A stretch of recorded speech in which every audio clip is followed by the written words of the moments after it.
कहते हैं भारत की आजादी की लड़ाई केवल पुरुषों ने लड़ी। जब भी हम आजादी की चर्चा करते हैं तो हमारे मन में कुछ गिनी चुनी तस्वीरें आती हैं। धोती पहने नेता, बंदूक उठाए नौजवान और नारों से गूंजती सड़कें। इतिहास की किताबों के पन्ने पलटें तो भगत सिंह, गांधी, आजाद और पटेल जैसे नाम सुनहरे अक्षरों में चमकते हैं। यह सच है और उनका योगदान अतुलनीय है। परंतु यह पूरा सच नहीं है। पूरा सच उस धूल के नीचे दबा है जिसे इतिहास लिखते समय जानबूझकर अनदेखा कर दिया गया। अगर आप उस धूल को अपनी उंगलियों से जरा सा हटाएं तो उसके नीचे हजारों कहानियां दबी मिलेंगी। रानी लक्ष्मीबाई और सरोजिनी नायडू के अलावा भी लाखों महिलाएं थीं जिन्होंने गुमनामी में रहकर क्रांति की मशाल को जलाए रखा। यह कहानी उन्हीं में से एक ऐसी महिला की है जिसके साहस, जिसकी समझदारी और जिसकी जानलेवा चतुराई पूरे अंग्रेजी राज पर भारी पड़ गई थी। यह कहानी उस अदृश्य तलवार की है जिसने क्रांति की ढाल बनकर भगत सिंह जैसे सूर्य को अस्त होने से बचा लिया था। यह कहानी है दुर्गावती देवी की, जिन्हें इतिहास ने दुर्गा भाभी कहकर एक रिश्ते में तो बांधा, लेकिन उनके स्वतंत्र क्रांतिकारी स्वरूप को, उनके नेतृत्व को और उनके बलिदान को कभी पूरी तरह स्वीकार नहीं किया। आज हम उस रिश्ते की छांव से बाहर निकलकर उस ज्वाला को देखेंगे जो स्वयं दुर्गा थी। कहानी शुरू होती है 20वीं सदी की पहली दहाई में, 7 अक्टूबर 1907 को इलाहाबाद के पास कौशाम्बी जिले के शहजादपुर गांव में। उस समय का भारत अंग्रेजों की गुलामी में जकड़ा हुआ था। एक ओर शहरों में आजादी की धीमी धीमी सुगबुगाहट थी, तो दूसरी ओर गांवों में अंग्रेजी हुकूमत का भय और सामंती व्यवस्था की जड़ें गहरी थीं। दुर्गा का जन्म एक सम्मानित ब्राह्मण परिवार में हुआ था। पिता पंडित बांके बिहारी नाजिर के पद पर काम करते थे और उनकी मां बहुत कम उम्र में ही चल बसी थी। पिता ने ही दुर्गा और उनके छोटे भाई को पाला। उस दौर में जहां लड़कियों का जन्म अक्सर एक बोझ माना जाता था, दुर्गा का बचपन सवालों और जिज्ञासा से भरा था।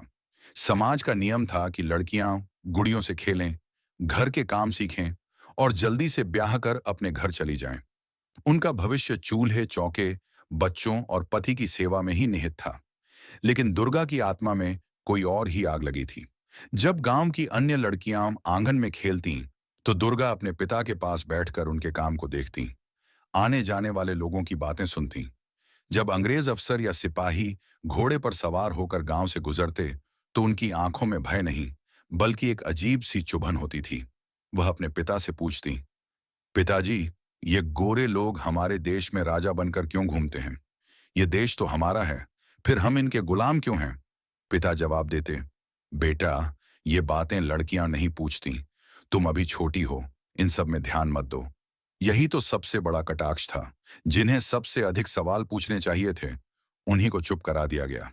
पर दुर्गा चुप हुई नहीं। उनके भीतर की वह छोटी सी चिंगारी धीरे धीरे एक तूफान बनने की तैयारी कर रही थी।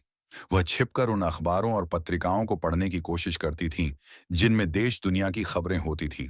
जलियांवाला बाग हत्याकांड जैसी घटनाओं की कहानियां जब उन तक पहुंचतीं, तो उनका बाल मन क्रोध और वेदना से भर जाता। उन्हें यह अन्याय महसूस होता था कि अपने ही देश में भारतीय दोयम दर्जे के नागरिक क्यों हैं। उस समय के रिवाज के अनुसार लड़कियों की शादी बहुत कम उम्र में कर दी जाती थी। जब दुर्गा केवल 11 वर्ष की थीं, तब उनकी शादी लाहौर के एक अत्यंत धनी परिवार के बेटे भगवती चरण भोरा से तय कर दी गई।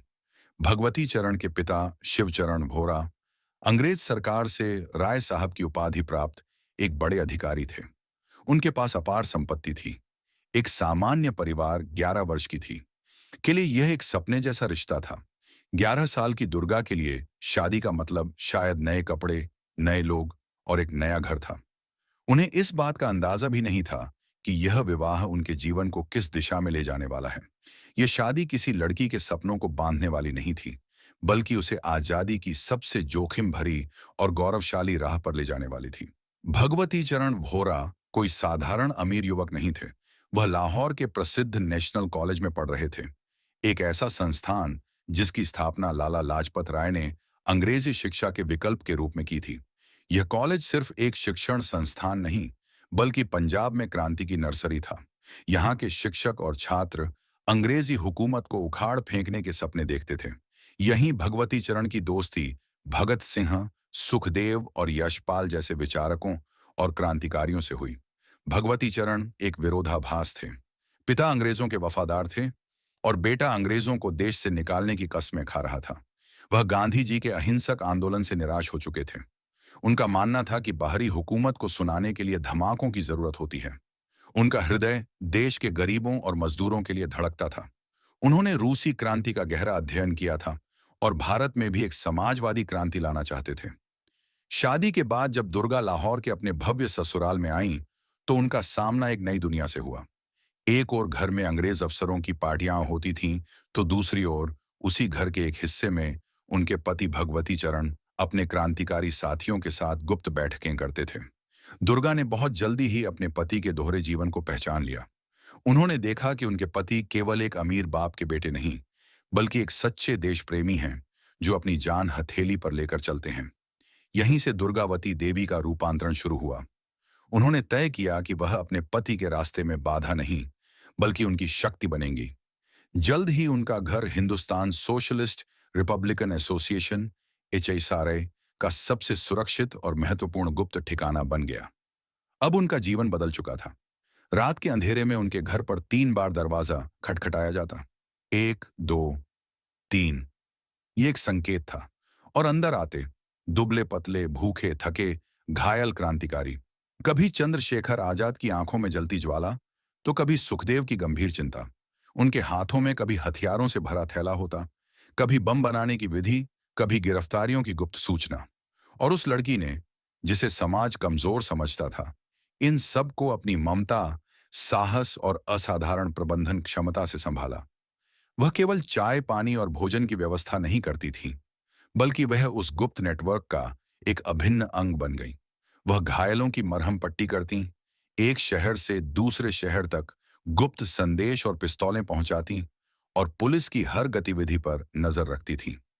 उनके चेहरे पर कभी भय नहीं दिखता था, क्योंकि वह जानती थी कि उनका हर कदम देश की आजादी की ओर बढ़ रहा है। धीरे धीरे सभी क्रांतिकारी उन्हें भाभी कहकर पुकारने लगे। यह संबोधन केवल सम्मान का नहीं, बल्कि गहरे विश्वास का प्रतीक था। वह भगवती चरण की पत्नी होने के साथ साथ पूरे संगठन की अभिभावक बन गई। उनका घर क्रांतिकारियों के लिए केवल एक ठिकाना नहीं, बल्कि एक ऐसा घर था जहां उन्हें सुरक्षा और अपनेपन का एहसास होता था।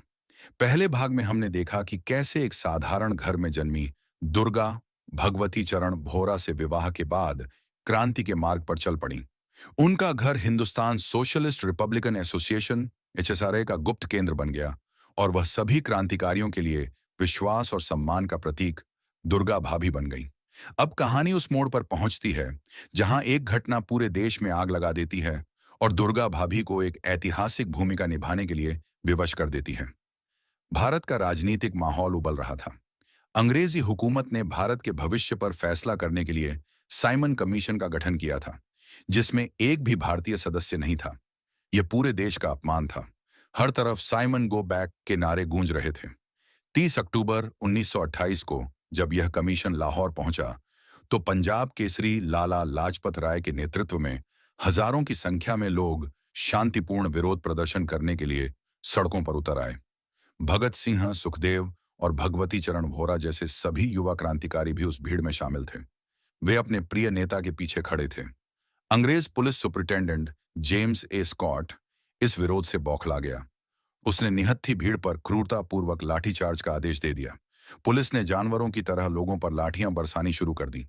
विशेष रूप से लाला लाजपत राय को निशाना बनाया गया। उन पर एक के बाद एक कई गहरे प्रहार किए गए, जिससे वह बुरी तरह घायल हो गए। खून से लथपथ लाला जी ने गिरते हुए कहा था, मेरे शरीर पर पड़ी एक एक लाठी ब्रिटिश साम्राज्य के ताबूत में एक एक कील का काम करेगी। यह केवल एक वाक्य नहीं, बल्कि एक भविष्यवाणी थी। 17 दिन तक मृत्यु से संघर्ष करने के बाद 17 नवंबर 1928 को भारत मां का यह महान सपूत शहीद हो गया। पूरे देश में शोक और क्रोध की लहर दौड़ गई। HSRA के युवा क्रांतिकारियों के लिए यह केवल एक नेता की मृत्यु नहीं थी, यह उनके पिता, उनके गुरु की हत्या थी। उनकी आंखों में आंसू थे, लेकिन दिलों में ज्वाला धधक रही थी। लाला जी की मृत्यु के तुरंत बाद लाहौर में HSRA की एक गुप्त बैठक हुई। कमरा खचाखच भरा था। चंद्रशेखर आजाद, भगत सिंह, सुखदेव, राजगुरु सब वहां मौजूद थे।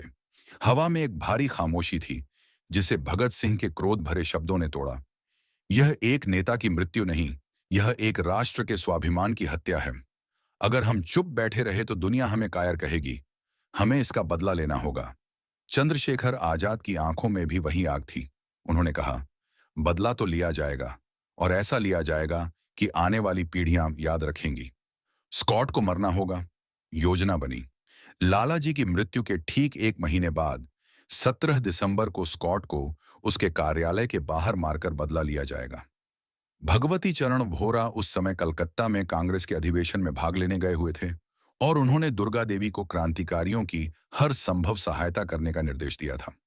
दुर्गा देवी ने इस योजना के लिए अपने घर की सारी जमा पूंजी, 5,000 रुपए, चंद्रशेखर आजाद को सौंप दिए। वह जानती थीं कि यह पैसा हथियारों के लिए है और इसका अंजाम क्या हो सकता है, लेकिन उनके लिए देश का सम्मान सबसे ऊपर था। 17 दिसंबर 1928। योजना के अनुसार भगत सिंह और राजगुरु पुलिस मुख्यालय के पास तैनात थे। जैसे ही एक अंग्रेज अफसर अपनी मोटरसाइकिल पर बाहर निकला, उसे स्कॉट समझकर राजगुरु ने गोली चला दी।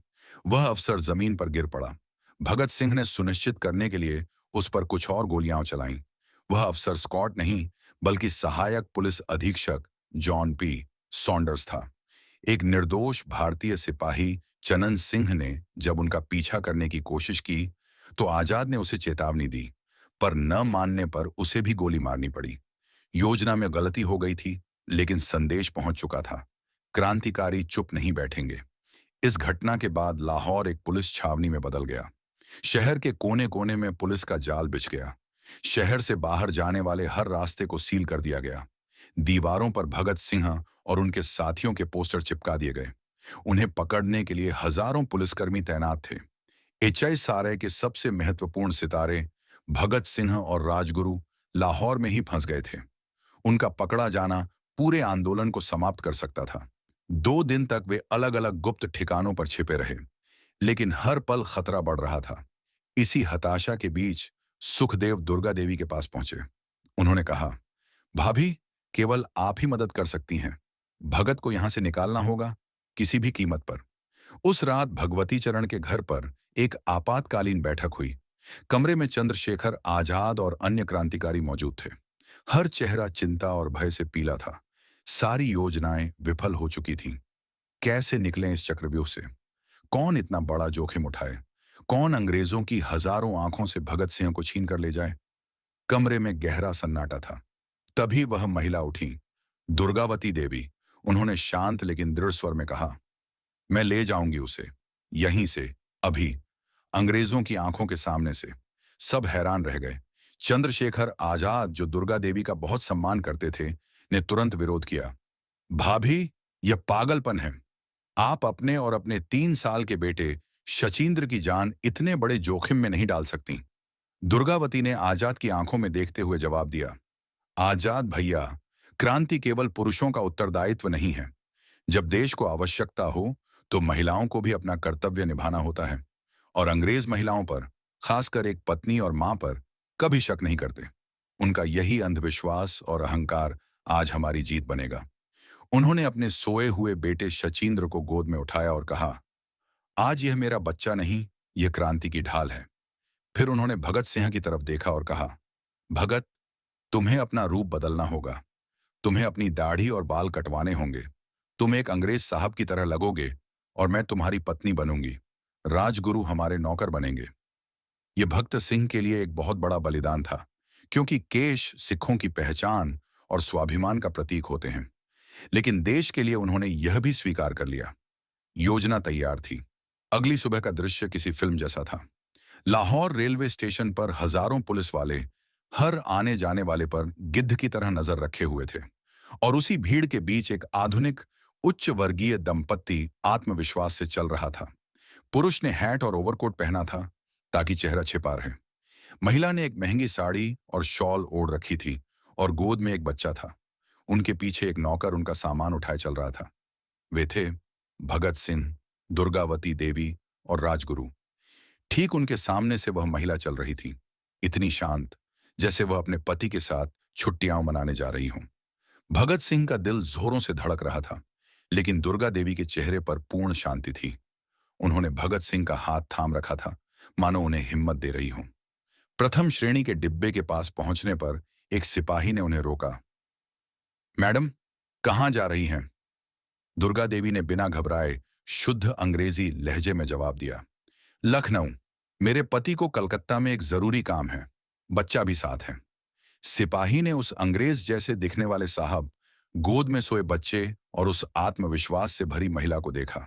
उसे उन पर कोई संदेह नहीं हुआ। उसने सलाम किया और कहा, जाओ मैडम, यात्रा मंगलमय हो। और भारत की क्रांति उस पुलिस चौकी के दरवाजे से एक महिला के आंचल में छिपकर सुरक्षित निकल गई। ट्रेन चली और डिब्बे में बैठे भगत सिंह ने राहत की सांस ली। उन्होंने कृतज्ञता भरी आंखों से दुर्गा देवी की ओर देखा और कहा, भाभी, आज आपने मुझे नहीं, पूरे आंदोलन को एक नया जीवन दिया है। दूसरे भाग के अंत में हमने देखा कि कैसे दुर्गावती देवी ने अपनी जान पर खेलकर भगत सिंह को लाहौर से सुरक्षित बाहर निकाला। यह एक ऐसी घटना थी जिसने उन्हें क्रांति के केंद्र में ला खड़ा किया। लेकिन कहानी यहां समाप्त नहीं होती। वास्तव में दुर्गा देवी के व्यक्तिगत संघर्ष और बलिदान की सबसे बड़ी परीक्षा तो अभी बाकी थी। भगत सिंह के बच निकलने के बाद क्रांति की ज्वाला को और तीव्र करने की आवश्यकता थी, और दुर्गा देवी इस आग में अपनी हर चीज समर्पित करने को तैयार थी।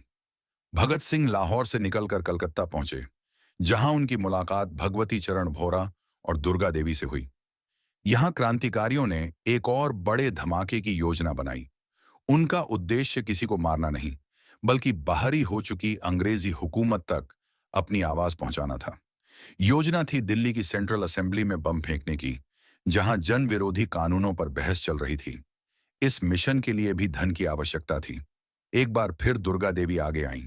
उन्होंने बिना एक पल सोचे अपने कीमती कंगन और गहने बेच दिए और उससे मिले 3,000 रुपए भगत सिंह को सौंप दिए। यह केवल पैसा नहीं था, यह एक भारतीय महिला का अपने देश की आजादी के लिए सर्वस्व न्यौछावर करने का प्रतीक था। 8 अप्रैल 1929 को भगत सिंह और बटुकेश्वर दत्त ने असेंबली में बम फेंका और इंकलाब जिंदाबाद के नारे लगाते हुए स्वेच्छा से अपनी गिरफ्तारी दी। उनका मकसद फांसी पर चढ़कर देश के युवाओं में आजादी की चेतना जगाना था। भगत सिंह, सुखदेव और राजगुरु जेल में थे और उन पर मुकदमा चल रहा था। बाहर चंद्रशेखर आजाद और भगवती चरण वोहरा उन्हें छुड़ाने के लिए बेचैन थे। उन्होंने एक साहसी योजना बनाई, जेल की दीवार को बम से उड़ाकर अपने साथियों को आजाद कराना। इस योजना के लिए शक्तिशाली बमों की आवश्यकता थी। भगवती चरण वोहरा बम बनाने में माहिर थे। 28 मई 1930 को वह अपने साथियों के साथ लाहौर में रावी नदी के किनारे एक घने जंगल में बम का परीक्षण कर रहे थे। उन्होंने बम का पिन निकाला, लेकिन फेंकने से पहले ही वह उनके हाथ में ही फट गया। एक जोरदार धमाका हुआ और क्रांति का एक और सिपाही, दुर्गा देवी का प्रेम, उनका साथी, उनके बच्चे का पिता, उनकी आंखों के सामने लहूलुहान होकर गिर पड़ा। भगवती चरण बुरी तरह घायल थे। उनके शरीर के अंग क्षत विक्षत हो गए थे। उन्होंने अपने साथियों से कहा, भगत सिंह को मेरा संदेश देना कि मैं अपना वादा पूरा नहीं कर सका। कुछ ही पलों में उन्होंने दम तोड़ दिया। दुर्गा देवी कुछ ही दूरी पर खड़ी यह सब देख रही थी। एक पल में उनकी दुनिया उजड़ गई। उनका सिंदूर मिट गया, उनका घर उजड़ गया। वह घुटनों पर बैठ गई, लेकिन उनकी आंखों से आंसू नहीं बहे। उस गहन पीड़ा के क्षण में उन्होंने रावी के किनारे की गीली मिट्टी उठाई और अपने मस्तक पर लगाते हुए संकल्प लिया, तुम्हारा काम अब मैं पूरा एक करूंगी। पति की शहादत ने उन्हें एक मां और पत्नी से एक साक्षात योद्धा, एक प्रतिशोध की देवी बना दिया। अब वह पर्दे के पीछे नहीं, बल्कि क्रांति की अग्रिम पंक्ति में खड़ी थीं। पति की मृत्यु के बाद दुर्गा देवी ने HSRA की कमान अपने हाथों में ले ली। चंद्रशेखर आजाद के साथ मिलकर उन्होंने संगठन को जीवित रखा। लेकिन अब उनका उद्देश्य केवल संगठन चलाना नहीं था, बल्कि अंग्रेजों को सीधे चुनौती देना था। उन्होंने पंजाब के गवर्नर लॉर्ड हैली को मारने की योजना बनाई, जो अपनी क्रूरता के लिए कुख्यात था। 9 अक्टूबर 1930 को लाहौर के पुलिस स्टेशन के पास दुर्गा देवी ने अपने 2 साथियों के साथ गवर्नर हैली की कार पर गोलियां बरसा दी। हैली तो बच गया, लेकिन उसका एक अंगरक्षक घायल हो गया। यह एक अभूतपूर्व घटना थी। एक महिला ने अकेले खड़े होकर अंग्रेजी हुकूमत के इतने बड़े प्रतीक पर हमला किया था। इस घटना ने पूरे ब्रिटिश साम्राज्य को हिलाकर रख दिया। दुर्गा देवी रातों रात अंग्रेजों की सबसे वांछित अपराधियों की सूची में शामिल हो गईं। वह बचकर निकल गईं, लेकिन अब उनका जीवन एक भगोड़े का जीवन था। वह पुलिस से बचने के लिए लगातार अपना ठिकाना बदलती रहीं, फिर भी गुप्त रूप से क्रांतिकारियों तक हथियार और संदेश पहुंचाती रहीं। वह एचएसआरए की रीढ़ बन गई थीं। पुरुष पकड़े जाते थे, शहीद होते थे, लेकिन दुर्गा देवी, वह हर जगह दिखती थीं और कभी पकड़ी नहीं जाती थीं। क्रांतिकारी कहते थे, अगर हर शहर में एक दुर्गा देवी होती, तो अंग्रेज एक भी रात चैन से नहीं सोते। 27 फरवरी 1931 को इलाहाबाद के अल्फ्रेड पार्क में चंद्रशेखर आजाद भी शहीद हो गए। एक महीने बाद 23 मार्च 1931 को भगत सिंह, सुखदेव और राजगुरु को फांसी दे दी गई। एचएसआरए लगभग समाप्त हो गया था। दुर्गा देवी अकेली रह गईं। कुछ समय तक वह भागती रहीं, लेकिन अंत में 1932 में उन्हें गिरफ्तार कर लिया गया और 3 साल तक जेल में रखा गया। जेल से छूटने के बाद उन्होंने सक्रिय राजनीति से दूरी बना ली। 15 अगस्त 1947 को देश आजाद हुआ। वह आजादी जिसके लिए उन्होंने अपना पति खोया, अपना घर खोया और अपना जीवन दांव पर लगा दिया। लेकिन आजाद भारत में क्रांतिकारियों को भुला दिया गया। दुर्गा देवी ने कभी किसी सरकार से कोई पद, पेंशन या सम्मान की अपेक्षा नहीं की। उन्होंने गुमनामी का जीवन चुना। वह पहले लखनऊ और फिर गाजियाबाद में बस गईं। उन्होंने वहां एक स्कूल खोला, एक ऐसा स्कूल जहां गरीब बच्चों को मुफ्त शिक्षा दी जाती थी। जो महिला कभी अंग्रेजों पर पिस्तौल चलाती थी, अब वह बच्चों के हाथों में कलम थमा रही थी। यह उनकी क्रांति का दूसरा चरण था, राष्ट्र निर्माण का चरण। इतिहास का अन्याय और हमारा कर्तव्य। 15 अक्टूबर 1999 को 92 वर्ष की आयु में दुर्गावती देवी ने गाजियाबाद में गुमनामी में अंतिम सांस ली। देश को पता भी नहीं चला कि क्रांति की एक पूरी गाथा खामोश हो गई। इतनी महान महिला, इतनी बहादुर, इतना योगदान, लेकिन आजादी के बाद लिखी गई इतिहास की किताबें, उनमें उनका नाम एक फुटनोट बनकर रह गया। भगत सिंह को बचाने वाली भाभी के तौर पर उन्हें याद किया गया, लेकिन उनके अपने क्रांतिकारी स्वरूप को, उनके बलिदान को, उनके नेतृत्व को भुला दिया गया। क्योंकि भारत का इतिहास हमेशा पुरुषों के नाम याद रखता है, महिलाओं के संघर्ष और बलिदान को अक्सर एक रिश्ते के पीछे छिपा देता है। लेकिन आज बोलता अंबेडकरवाद पर हम यह सच बोले बिना नहीं रह सकते। अगर दुर्गावती देवी न होती, तो शायद भगत सिंह इतिहास में शहीद आजम भगत सिंह बन भी न पाते। वह केवल एक सहायक नहीं, बल्कि स्वयं एक लीडर थी, एक रणनीतिकार थी, एक योद्धा थी। यह महिला भारत की अदृश्य तलवार थी। वह आवाज थी जिसे दबा दिया गया। वह नाम थी जिसे पुस्तकों ने मिटा दिया। लेकिन वह ज्वाला थी जिसने क्रांति को जीवित रखा।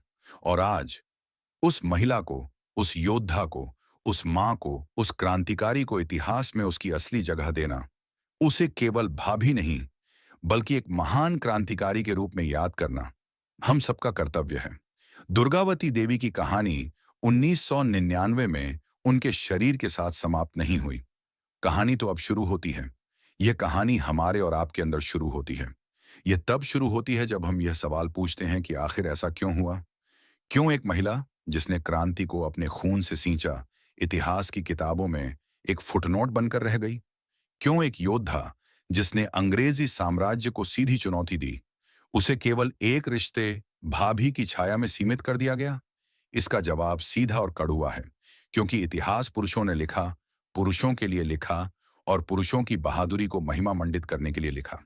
इस पुरुषवादी इतिहास लेखन में एक महिला की स्वतंत्र पहचान, उसके नेतृत्व और उसके अदम्य साहस के लिए कोई जगह नहीं थी। उसे या तो किसी की पत्नी, किसी की बहन या किसी की मां बनाकर ही स्वीकार किया जा सकता था। सोचिए, जब भगत सिंह लाहौर में फंसे थे और पूरा आंदोलन दांव पर था, तब कौन ढाल बना? दुर्गावती देवी। जब क्रांति को धन की आवश्यकता थी, तब किसने अपने सुहाग के गहने बेच दिए? दुर्गावती देवी। जब पति की शहादत ने उन्हें तोड़ना चाहा, तब किसने आंसू पोंछकर पिस्तौल उठा ली? दुर्गावती देवी। जब बड़े बड़े क्रांतिकारी पकड़े जा रहे थे, तब कौन अकेली महिला अंग्रेजों की आंखों में धूल झोंक रही थी? दुर्गावती देवी। वह कोई सहायक पात्र नहीं थी, वह कहानी का केंद्र थी। वह अदृश्य तलवार थी जिसने उस हर हाथ को काटा जो क्रांति का गला घोंटने के लिए उठा। आज जब हम उनकी कहानी सुनाते हैं, तो हम केवल एक भूली बिसरी नायिका को याद नहीं कर रहे हैं। हम इतिहास लिखने के उस तरीके को चुनौती दे रहे हैं जो हमारी आधी आबादी के योगदान को मिटा देता है। हम उस मानसिकता पर प्रहार कर रहे हैं जो आज भी महिलाओं को उनके अपने पराक्रम से नहीं, बल्कि पुरुषों से उनके रिश्ते से पहचानती है। तो अगली बार जब कोई कहे कि भारत की आजादी केवल कुछ महापुरुषों ने दिलाई, तो उन्हें दुर्गावती देवी की कहानी सुनाना। अगली बार जब कोई कहे कि महिलाएं कमजोर होती हैं, तो उन्हें उस महिला के बारे में बताना जिसने गवर्नर पर गोलियां चलाई थी। अगली बार जब आप इतिहास की कोई किताब पढ़ें, तो उन नामों को खोजने की कोशिश करना जिन्हें जानबूझकर मिटा दिया गया है। अपनी बेटियों को बताओ कि उनका सामर्थ्य किसी रिश्ते का मोहताज नहीं है। अपने बेटों को सिखाओ कि वे उन महिलाओं का सम्मान करें जो पर्दे के पीछे रहकर दुनिया बदल देती हैं। दुर्गावती देवी का जीवन एक मौन प्रश्न है। क्या तुम उन लाखों अदृश्य तलवारों को देखने के लिए तैयार हो जिन्हें तुम्हारे इतिहास ने छिपा दिया है? उनका संघर्ष केवल अंग्रेजों से नहीं था। उनका संघर्ष उस पितृसत्ता से भी था जिसने उन्हें मरने के बाद भी गुमनामी की जेल में कैद रखा। आज हमें उस जेल की दीवारों को तोड़ना होगा, क्योंकि दुर्गावती देवी केवल भाभी नहीं थी। वह केवल भगवती चरण वोहरा की पत्नी नहीं थी। वह केवल भक्त सिंह की रक्षक नहीं थी। वह स्वयं क्रांति थी। वह भारत की क्रांति थी।